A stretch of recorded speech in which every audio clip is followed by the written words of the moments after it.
Phishing napadi predstavljaju pokušaj iznuđivanja povjerljivih podataka od korisnika interneta, kao što su korisnička imena, lozinke i podaci o karticama, a s ciljem njihove zloupotrebe.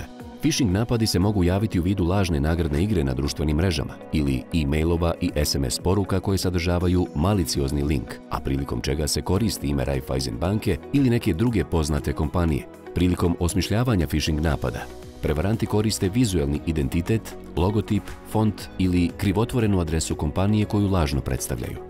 Skrećemo pažnju da banka nikada ne traži od klijenta lične podatke putem e-maila, SMS-a ili Viber poruke, a sve informacije koje banka komunicira navedenim kanalima su informativnog karaktera.